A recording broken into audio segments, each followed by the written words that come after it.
Hello then, folks. Welcome back to your Premier League roundup with me, Ben. Good to see you. Lots happened this weekend. We had Gerrard versus Lampard. Arsenal found Jesus with the battle of the bridge. And of course, the situation at Manchester United.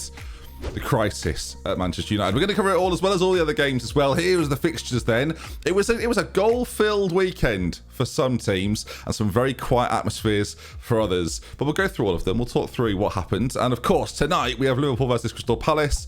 Something crazy might happen and we've missed it because we're doing these every Monday. So Monday Night Football, it doesn't exist as far as these videos are concerned. We start then at Villa Park where Steven Gerrard and Frank Lampard met once again. Can they play? Did one go? One going to stay? It's very Sven-Goran Eriksson 2006, isn't it? Exciting to see them on either dugout. Frank Lampard dresses like a man who's just done the school run at football matches. Fair enough, Frank. Fair enough. I don't know if at home games he goes shirt tie and away games he goes for a more casual look. But yeah, sort of an all grey ensemble. I liked it. But for Aston Villa, it was a crucial game for them. One where they had to perform after a pretty turgid display, I'm going to say, against Bournemouth, who basically had their way with them. Villa this time around had to change things, and they did. Tyrone Mings was brought back into the side. Gerrard moved it to a diamond. Leon Bailey was dropped. I did a tweet about this that Villa fans weren't happy about. Villa fans, let me explain. It seems strange to me that your best performer in pre-season and the man that a lot of people were pinning hopes on, Leon Bailey, was dropped so quickly. And it doesn't appear to me that Leon Bailey fits in any diamond system that he deployed. There he goes now, let's see. He's already left. Gone. But he doesn't seem to fit in that system. And neither did Coutinho, really. It's interesting because Coutinho, I don't think Coutinho is a particularly good buy for Aston Villa. If he proves me wrong, he proves me wrong. But Emi Buendia just seems like a better player. Now, if Coutinho's job is to soften up a defence for 60 minutes or so, and then you bring Emi on where there's a little bit more space available, and he can exploit that with I think probably he just feels like a better, younger version of Coutinho, really. That's how I'm viewing him a little bit. And I think Watkins prefers to play with someone like Buendia as well, who's always looking forward, whereas Coutinho is quite happy to keep it, move around, get it back, but was pretty isolated in that sort of attacking central role. John McGinn had a fantastic game. I thought Ramsey on the other side as well. He runs forward really well. He just needs to get his head up a little bit more. There was 3 or 4 times he made really good runs on the left-hand side, and I'm just thinking, look up a little bit, be a little bit more aware. They'll get that with time and experience, right? He's still a relatively young player, and maybe the movement in front of him wasn't all that great. I actually thought for large portions of the first half, Villa were in control of it on what was a hot day, but ultimately didn't look that great. And the goal, well, it was sort of what you'd expect an Aston Villa Steven Gerrard goal to look like. It was a long ball from John McGinn, played in by Ollie Watkins. Danny Ings takes the ball off Coutinho, I think. Doesn't quite control it, but the finish is quality. Like, really, really good finish from Danny Ings. And eventually gets his goal. So, at that point, Everton have to come out a little bit, don't they? And are continuing to play Anthony Gordon up front. Yeah, when Rondon came on, it was everyone sort of went, right, a striker. Here we go then. That can't be a thing. Like I mentioned in my prediction video, Dominic Calvert-Lewin's injury is a big issue for Everton. I still think they need another striker amongst Rondon. If you're not going to start Rondon and you haven't got Calvert-Lewin, you need someone there that's not Anthony Gordon, who looks relatively effective in wide areas. The big talking point for Everton, I think, was when Onana came on. Look, yes, Villa won the game and Everton found a way back in it, but Onana sort of drove that in both directions, gives away the ball for the break for Villa, and then makes a wonderful run into the penalty area. It was like Jacob Ramsey with a little bit more end product, if that's not too harsh on Ramsey. Plays the ball across. Luca Dean, the ex-Everton man, of course it's him, plays it into his own net. But Onana, he looks massive as well. Like he shouldn't, he's not regulation size, especially next to John McGinn. That's not fair, is it? But if you can get him going, like Everton clearly excited by him, one of the biggest signings they've ever had, I reckon they've got a bit of a player there. I mean, again, controversial takes from DoctorBenjy there. The player that came on and looked really good could be really good. And obviously, since the last time we met, they've signed Connor Cody on a loan deal, which might be permanent. Gives a good interview to BT pre-game, so I enjoyed that. But yeah, I think Frank Lampard's brought him in for leadership on the pitch. That's clearly what they're lacking a little bit of. They don't have too many leaders. It feels like a really obvious addition for them, especially if they're going to play 3 at the back, which Cody himself probably seems a little bit more comfortable in. It'd be interesting to see if Cody always plays as a centre-back, or if we see him sort of marshal in front occasionally, which he did early in his career. Keep an eye out for that, because I think that might be something Frank Lampard deploys at some stage. So Gerrard wins the battle of Gerrard Lampard, and I think that's clear now, isn't it? Gerrard, good season. Lampard, sacked by November. That's how that works, isn't it? That'll be him now. Off he goes. Wait, do we live on a motorway? Next up, then, we head to the Emirates, where it was the Gabriel Jesus show. I saw a little bit of Jesus in pre-season for Arsenal, and he looked really exciting in a good half again against Crystal Palace. But this was the game, first home game of the season for Arsenal, where he came alive. 2 goals, 2 assists. Everything revolves around him. He's so exciting. He's so exciting to watch. Arsenal have really lacked the kind of player in recent seasons that, to me, is a match winner. And Gabriel Jesus just looks like, for that Arsenal side, with the players buzzing around, and we talked about it last week, where he is going to be their match winner. He's going to be the guy to get them over the line. Last season, they had loads of problems with Aubameyang, and Lacazette wasn't really doing what he was supposed to be doing enough of the time, whereas Gabriel Jesus not only brings others into play and makes other players look better, but equally is able to get goals for himself and craft chances out for himself. That's something they've lacked as well in recent times. And not to compare him to Thierry Henry, but much like Thierry Henry, can make something out of nothing. And I think that's, again, something Arsenal have really lacked in games, especially tight ones. Like, again, their season might not be defined against teams like Leicester, who I think will be around mid-table this year and find things tough, because on their end of things, it's still sort of a summer of question marks. Will Fofana leave? Will Yuri Tielemans leave? Of course, he's in the final year of his contract. Will they take a £50-40 million bid from someone? Maybe Arsenal. Arsenal fans are calling for it. And James Maddison has been subject to bids. And Brendan Rodgers' side might look very, very different come the end of the summer. Like, September comes round and he might have lost 3 players. One thing I expect Leicester to do, and I don't really think, and it's kind of crushing for Iverson and Danny Ward, I think he'll go and get a goalkeeper. They lost Kasper Schmeichel this year, sold Kasper Schmeichel this year. I think they might be in the market for a goalkeeper, just because Danny Ward hasn't started the most convincingly. You don't want to be chopping and changing too much. If there's a goalkeeper out there and funds come in from sales of Tielemans and Fofana and whoever else, you could be looking at 100 million. So that's the point in which they might decide to make some moves. An away game at the Emirates is always going to be tough. The James Maddison goal was really nice. Saliba scored an own goal as well. It was funny. Last week, everyone was saying, talk about Saliba, he was really good. I was thinking, I want to see how he does a few more times. He scored an own goal, but his performance overall actually was pretty good. It was the game I watched on Saturday afternoon. Other plus points for Arsenal, of course, seeing Tomiyasu come back in for Ben White late in the game. You've got to assume he'll be starting game in, game out. And Zinchenko, metronomic in central midfield. Or, sorry, not even at central midfield, at left back, but sort of does what he does for City. He moves into those positions to the point where I've thought of him in that position. But yeah, keeps the ball really well. He's such a difficult player to get off it. He looks like a Manchester City player playing for Arsenal. There's no other way to put it. Whereas Gabriel Jesus doesn't. He looks like a really... I'm so excited by him. Things are looking up. And Martinelli, who I talked about last week as well. I absolutely love him. Gets himself a goal too. A 4-2 win for Arsenal, and they've started the season looking really, really sharp. Really good. All right, next up we go to the Amex, where Brighton faced Newcastle in... Let's not call it the boring game of the weekend, because Nick Pope made it interesting. He was a man on a mission. Not only was he trending on Twitter this week, just because of his name, this week we saw him really keep Newcastle in the game. But that wasn't the story for me. The story was the man that I said could play for any top 6 side in the league, in Bruno Guimaraes. Brighton did a really good job of shutting him down. He had half the amount of influence in the game. He was on the ball half the amount of time that he was against Forest in the first weekend. And it might be the route for a lot of teams that if they think they can stop and get in and around and disrupt what he's doing, that might be the way to stop Newcastle. Ultimately for Newcastle, though, they'll take the away point against the Brighton side that look pretty good. On their end, they probably should have won the game if it wasn't for Nick Pope, who had a really good performance. I think both sides will be happy with the point. They'll keep the momentum going for future games, and no harm done, really. Again, a good away point for Newcastle, and Brighton come off the back of a really good United win with a good United draw.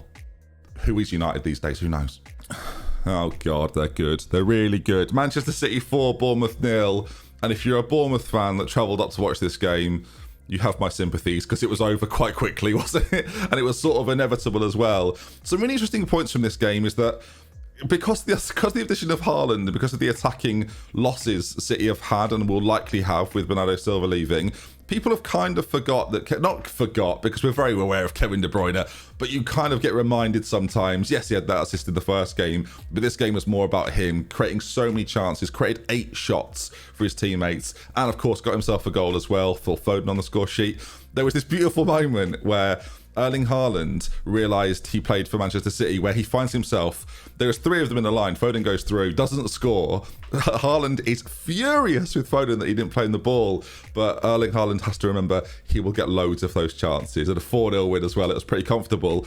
What was really interesting for Bournemouth, and it's confusing. They didn't play the two up front. I guess without Solanke, you lose that threat a little bit. He wasn't available for the games, picked up an injury of some sort. And Kiefer Moore ended up being incredibly isolated, especially in the final third. Like, he really doesn't do anything.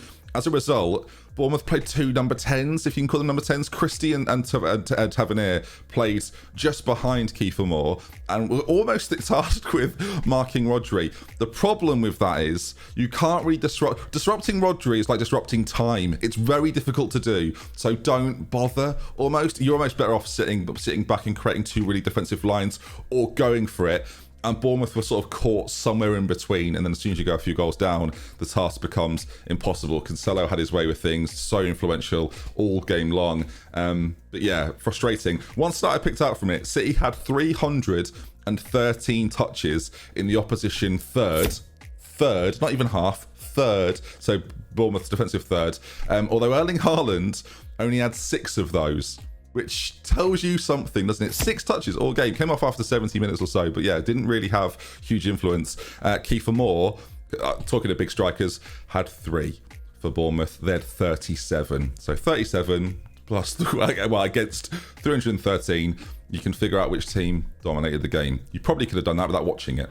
Well, furious. James Ward-Prowse didn't score a set piece. It was Southampton 2, Leeds 2. Fortunately for us, though, Southampton did get a goal. Carl Walker-Peters. As long as a player with a double-barreled name is scoring, I think I'm actually okay with it. It's 3 goals for Rodrigo this season. Not the man I was expecting goals to come from, sitting just behind Bamford. But yeah, seems this year to be the man who's going to do the goal scoring. But of course, for Leeds, you're always going to be disappointed to let a lead slip against the Southampton side that don't look very good. Until Aribo comes on, and then it is party time, viewers. Aribo comes on for the final 30 minutes of the game and has the most amount of shots for any Southampton player for the whole game. Really did influence things, got himself a goal. He came on with Armstrong as well, who assisted Aribo's goal, but he just seems to make things happen. I wondered what the transition would be like from him from the SPL into the Premier League, and he looks duck to water is the phrase. Aribo to water is the phrase I'm going to use. Yeah, it looked really, really comfortable and definitely influenced the game massively. Again, Leeds will be disappointed to let the lead slip, but will probably take the point, especially after winning their opening game, whereas Southampton, good to get a point on the board. So, much like the Brighton Newcastle game, everyone's relatively happy here. Next up, Wolves versus Fulham, 2 teams that got 2 shots on target all game, one of which was a penalty. I didn't really give Everton-Chelsea much of a chance last week. I'm inclined to give this one a miss as well. Yeah, Wolves having 1 shot on target all game while at home clearly miss the presence of Jimenez. And because he's had a few injury issues over the past few years, it does feel like they need another striker. I noticed that Fabio Silva has left the club and gone out on loan to Anderlecht and scored. That's going to annoy them. But yeah, they definitely miss a bit of an X-factor, Wolves, at the moment. They need something. Again, surprising they've let Cody go. Clearly the plan wasn't to use him as much this year. Cody kind of said that himself, but I wonder if they'll add someone else of his type to that team, as well as probably a forward somewhere. I don't know. It just feels like they miss something right now. And again, against games at home to Fulham, that's the game you kind of expect to take by the scruff of the neck and win and get a little bit of confidence from. On the other side of it, following up a really good point against Liverpool, Fulham get themselves another one, but equally will probably feel a little disappointed not to win it, considering Mitrovic has missed the penalty. Tell you what's happened. He was a winner of the week, gone to his head, and now I've got to be careful who I give it to. Of course, we'll be coming to the winners and losers of the week towards the end of the video, so be thinking while we record. You're not recording, while you're watching this, and let me know who your winners and losers are. We do top 3 for each, of course. And while you're in the comment section, I need a name for this. That was a very loud clap. We need a name for this series. I don't think Premier League Review is quite going to do it. We need something else. I was thinking of maybe the Look Back, but it's a little bit the look. I don't know. What do we think? Give me an idea in the comment section. If I see a good one, we'll pick it. Otherwise, we're stuck with Look Back. We don't want that, do we? Do we? Or let me know on Twitter. Cheeky plug. It's over there, isn't it? So, all right, let's go to Brentford, Manchester United, and it's really easy. And I've seen so many people do it. So many people are focusing on Manchester United here and not giving Bournemouth the credit, and that's not going to change here. Of course, we're going to go in on them. How can we not? But let's start off with Brentford. Okay, let's talk about them first of all. De Silva gets another goal to his tally for the season. Lovely stuff. But really, it was an offensive masterclass in the first half from them, and a defensive one in the second half. And as a Brentford fan, yeah, at half-time you're thinking, this could be 8, this could be 9, this is going to be so good. But we'll talk about why it wasn't in a moment. It's scary for Manchester United, isn't it? But again, on the Brentford side of things, they smelt the blood and they went for it. And yes, you can say David De Gea should do better with the first goal, and he sort of gifts, him and Eriksen combined sort of gift them another. But one of the goals was sort of a classic old school Manchester United goal. Ball out to Tony on the left hand side, whips the ball across. It's like, it's night and day. If you'd have told me, if you'd have said to me which team is sort of the fancy team to finish in the top 6 and which one might be fighting relegation this year, having been promoted last year, you would never have had it this way round. It wouldn't have even been remotely obvious. Like, crazy. So yeah, Brentford took so much pride from this organisation of Manchester United, because on one level they forced it, but on another, it is horrendously self-inflicted.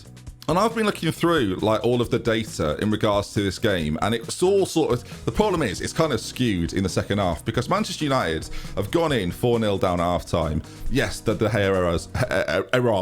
Where am I? But yeah, look, the De Gea errors are easy to talk about. The problem is they're becoming more common, it feels like, especially over the last couple of years. But it's systemic of the whole team. It's not just David De Gea. We can't even really... All right, yeah, he's in losers of the week, but you can't really have a go at just him, because tactically, I do feel a little bit like Thomas Tuchel is getting away with it to a degree.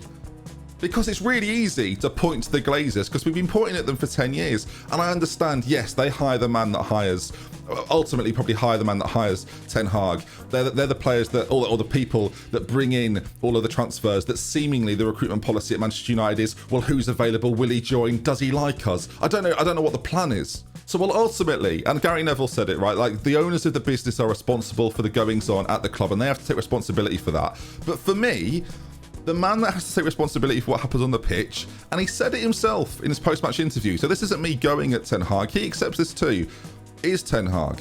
And he set Manchester United up bafflingly to me. Now, look, Christian Eriksen is a talented player, but one week you've got him playing as a false 9, the next you've got him playing as sort of a sitting 2. I don't know if it's the classic, again, to use a Football Manager reference, they're playing him as a deep line playmaker next to the box midfielder with Fred, with neither of them really focusing on what happens in front of Harry Maguire and Lisandro Martinez, who neither of those two have come out of this looking good, have they? None of them have come out looking good. I can't name one of them. But there's been signings made to a degree, right? Malacia is being brought in to play. You'd expect a Ten Hag way of play. Why isn't he starting ahead of Luke Shaw that's been out of form for 12 months? How can't this be spotted? I said it last week. It'd be interesting to see how this Manchester United team play when Cristiano Ronaldo's not there and Anthony Martial is, because they do dynamically look very different when he's there. There is this sort of driving force moving forward. It isn't a case of let's just ask Dalot to put crosses in constantly, which is not a strategy, but was absolutely the strategy in the second half. The worry for me is this is. I don't know if many United fans agree or if it becomes more embarrassing, but for me, if you're 4-0 down at half time, what is the message from Erik Ten Hag at that point? Is it to say, let's have no more? Because if that was the plan, I mean, mission complete. But you've still got Bruno on the pitch. You've still got Cristiano Ronaldo. You've still got Jadon Sancho. You've still got Marcus Rashford. Yes, they might be out of form. But if you can't give the instruction to them of, let's get 1 back, then maybe let's get 2 back. I don't know. You might say it's a team bereft of confidence and ability, and maybe they're not capable of doing that, and they've never shown that. And if they haven't got the confidence to do it, that again to me falls on Erik Ten Hag. He's the manager of the football team. He goes into a dressing room and tries to inspire and to motivate those players. He went in early in pre-season to get that done. And frankly, we're seeing no change. The problem with Ten Hag, he comes from Ajax for a team that have consistently been winning. And again, when you're winning, you can tweak and change things and it becomes a little easier. When you're put under pressure, and not just pressure of being a club that are losing, but Manchester United that are losing, there is this worry for me that rather than being this sort of this game-changing figure like Klopp or Guardiola or Conte, right, or even Tuchel when he first went in at Chelsea, you're kind of getting Andre Villas-Boas. And that, if that's the route you're going down, we know how that ended, and it didn't end well. And are some of the attitudes and are some of the egos in that Manchester United's dressing room either too big or tired, and to the point where they don't care what he's got to say? If that is the case, then he's on a hiding to nothing, regardless of whether they bring transfers in. The players that are there, we can talk about how bad they've been for the last year. The players at Manchester United are good enough to beat that Brentford team. So why is that? There's nothing. They're dead behind the eyes. And if you're a Man United fan, like, this isn't your fault. It's not an attack at you. It's obviously an attack, and an easy one to do at a team that are systematically broken. And when does that change? And how does that change? And how much time do you give anyone to make that change? These players are on contracts. You're just going to terminate them all. They should terminate them all. And as it goes for Ronaldo, I think when he was brought in, I didn't love the signing when he was brought in. It seemed to just eradicate all of the work that was done pre-season, and I think Cavani was the man that suffered most. I don't think anybody denies that his ability to score goals will never be questioned. He's made a career of it. How can we? But his influence in the dressing room and on the pitch, and at probably board level to some degree, and everything else that goes with it, is a bit toxic, isn't it? It's a bit negative, and if the options are there for him to leave, let him go. Because that's one thing, that experiment of bringing him back. United keep putting out statements. No, he's going to stay. It's going to be fine. Keep leaking to the media. No, we're definitely going to have him for this like foreseeable of his contract. Trying to get a transfer fee for him. Like, just let him walk out. Let him go play for a Champions League team. This is silly. They're broken, and I don't know. It's very early to be like, I don't know if Ten Hag's the guy. But right now, I'm not getting Conte or Klopp or Guardiola vibes. I'm getting Villas-Boas vibes. And if he can't breathe some confidence into this team, and he's had months to do it, and yes, he's only had 2 league games, and it takes a long time to... I'm aware it takes a long time to adopt a philosophy and an idea, and to get the players that you want, and if the board aren't backing you, how are you supposed to do that? You're still a football manager. You've still got that ability at your disposal, and I don't feel like so far we've seen it. And it's all a problem. We can do a Glazers video another day, because they're a joke. But for now, I'm just talking about what happened on the pitch on Saturday, and it was... it was hilarious. Trying really hard to be serious, because like I said it last week, there's part of me that wants them to be good. If I'm Batman, I want the Joker. At least he cancelled the day off. I mean, I bet they're fuming with that. To be fair, they say cancel the day off. They did it on Saturday. Okay, my Fans of the Week award as we move into Sunday goes to Nottingham Forest. Boy, do they love being back in the Premier League. They look very happy. A lot of smiley faces. Very loud as well, which sounds like a complaint from a neighbour. Last week I described them as a newly promoted team in a negative fashion. This week I described them as a newly promoted team in the complete reverse, in such a positive way, right? It felt like they were bringing something almost a little different to the league. The way in which they play is quite exciting. Like it's sort of following the mold from lots of teams already, but Awoniyi up front looked so ready for this, so up for it. And it came as the sub against Newcastle last week. Didn't really make much of an impact, but was everywhere in that first half. Gave West Ham so many problems. Really excited to see how he gets on this season. Of course, had a really good time with Union Berlin in the season before. That's why he's been signed. Looks like 17 million quid well spent so far.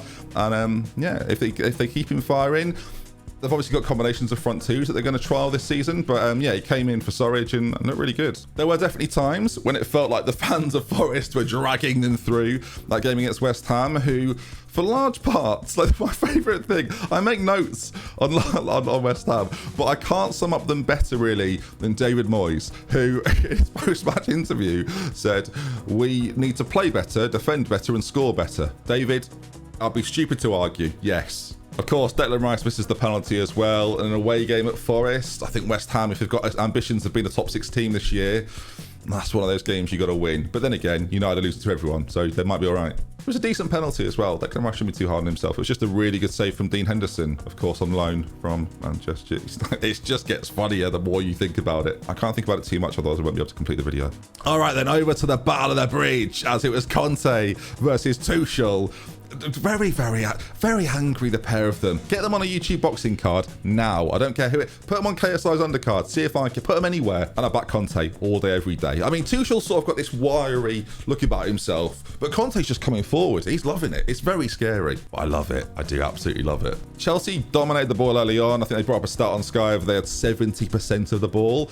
And that's how you stop Kane, Son and Kulusevski. Don't let them do it. They nullified the Tottenham attack for large periods. They were chasing shadows for a lot of the game, and every time they were going forward, they were being shut down. Koulibaly at the back looked absolutely superb. Him and Thiago Silva have a real connection already. It feels like Cucurella looks really good. And it was a game going into it where Chelsea, coming out of it, went into it probably thinking we've got a plan here. And Thomas Tuchel set Chelsea up brilliantly again, stifling the Tottenham attacks every single chance they had. And again, kept the ball brilliantly in their own half, in the centre of the pitch. And as they moved forward, the movement from Havertz and Mount I thought was really good. Sterling looked promising too. Mason Mount actually deserves special credit because Chelsea's ability to press from the front and defend from the front was really, really good in this game. And Mount was excellent at it. Was in the faces of Tottenham players at all times, really combative. And if they have that version of Mason Mount all year, they've got a bit of a player on their hands. Looking back at the game, Kai Havertz misses that chance, doesn't he? Reece James puts in one of the passes of the weekend. There was a few. Tony's cross for Brentford was really good as well, but that cross from Reece James on a plate for Kai Havertz, he should have scored. It was such a good chance, and that might have killed the game off at that point as well. Do they still need a striker? Maybe, maybe not. It's a strange situation for them. But yeah, really cool to see Gallagher come on as well for Chelsea. And I'm talking about them like they've won the game. But it was so almost naive from Chelsea to a degree. For all of the good work Jorginho did, and it will all be forgotten now because he's fumbled to give them a way back into the game. Højbjerg's shot is really, really good, actually. A lovely finish past Mendy. And then late on, Harry Kane, who had a pretty anonymous time again. Chelsea did a really good job of keeping those boys quiet. He nabs the header home late on. It flicks off Reece James, but I think Kane will probably claim it, and then people will say he never broke Shearer's record because that goal doesn't. Something will happen. Regardless, Tottenham have scraped a point and will be so happy with it. Conte looked delighted, as did you saw it on the Spurs players and fans' faces at the end of the game. They kind of knew a little bit like they'd got away with one. It's a huge point for them. If they'd lost it, the story would have been, actually, do you know what, Chelsea are going to be all right this year.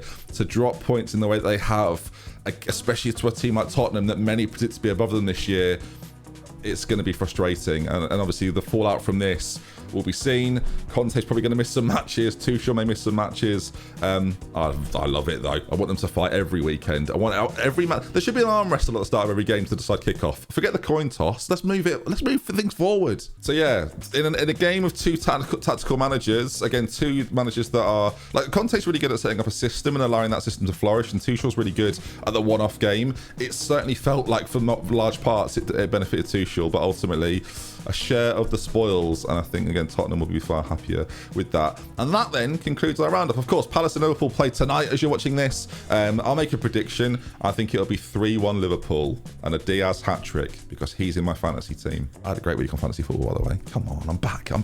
Jesus captain, come on. But is it enough to put me in winners of the week, viewers? Of course.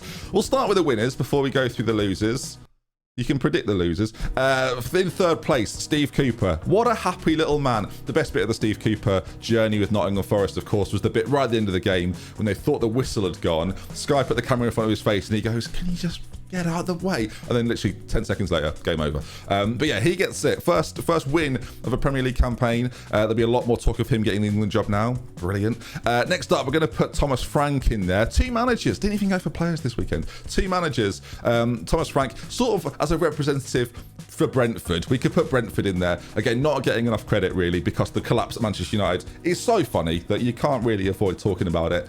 And then top of the tree, again, am I biased? Because of fantasy football, Gabriel Jesus. Arsenal fans are with me at least. He was electric. If you didn't see it, or electric, he was electric. Such a great performance. Dominated the game from start to finish, and yeah, looks like a real coup for Arsenal actually to have him in that side. And yeah, I'm also really enjoying all or nothing. I'm falling in love with Mikel Arteta. What a handsome man. On losers of the week though, this might come across biased, but who can argue with this? Maybe the order. You might argue the order. In third place, I've got the Glazer Collective, which sounds like a Eurovision entry, or like window cleaners. I don't know, something like that. It's not a good week for them, is it? They're going to be getting a lot of criticism. In second place, David De Gea. He arguably cost United the game. If he doesn't make those errors early on, it could be a completely different afternoon, although it didn't feel like it would have been. Yeah, David De Gea in second. And first, and there's reason for this. So again, don't get cross. The fans of Manchester United, who I've got in first place, you will be getting a lot of shit this week. And 16-year-old me is loving that, but ultimately none of this is your fault, so you're the biggest losers. But again, just to be clear, none of it is your fault, but The players will be getting a lot of grief, but so will you in your group chats, on Twitter, everywhere. So can only apologise. Not to my Man United fans who I've been giving grief to. Anyway, take care, everybody. That brings us to the end then. If you've, of course, enjoyed the video, do leave a like on it. Make sure you subscribe to the channel as well to watch more of these. Every single Monday they'll be out. And again, come up with a name for me by all means. Otherwise, it's going to be the look back. Bit horror film-esque, isn't it? I now am going to go and sit in front of a fan for 4 hours because it is too hot for this, and I'll see you soon. We love with care, but it's been just the next time. We'll be back for more. Winners and losers, get them in the comment section. And of course, tweet me any other thoughts you've got on the games. We love with care. Goodbye. Thank you for the support on this. Loving this. Football content. Come on. Yes. It's too hot for those types of movements. Bloody hell. I think this was United, actually. Throw this in. Oh, dear.